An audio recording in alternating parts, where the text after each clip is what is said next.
এই মৌলা আলীকে নিয়ে কিন্তু দুইটা গ্রুপ হয়েছে, একটা রাফিজি একটা খারেজি। রাফিজি হলো শিয়া, একটা খারেজি। মৌলা আলী সম্বন্ধে আমার নবী বলছেন, আলী তোমারে নিয়ে দুইটা গ্রুপ হবে, এই দুইটা গ্রুপ ধ্বংস হবে। তোমারে নিয়ে দুইটা গ্রুপ হবে, দুইটা গ্রুপ ধ্বংস হবে। একটা হলো তোমার সম্মান বেশি বাড়াইব, অতিরঞ্জিত করে রাখবো, এটা হলো রাফিজি শিয়া। আর একটা দল বাইব, এটা হলো তোমার সম্মানটা সবচেয়ে ছোট করবো, খাটো করবো, এটা হলো খারিজি। দুইটা জাহান্নামী, দুইটা এই মনে করেন ধ্বংস হবে, নবী বলছেন। এটা মেশকাতে হাদিস খানা আছে। তাহলে এই যে শিয়ারা কি কয় জানেননি?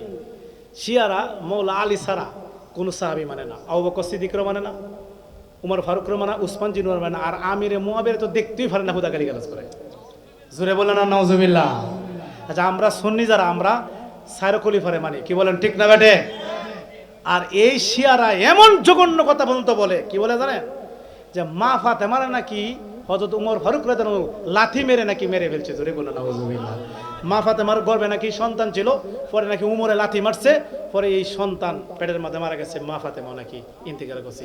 এত বড় মিথ্যা তহমত হযরত উমর ফারুক আজমের উপরে তুলে।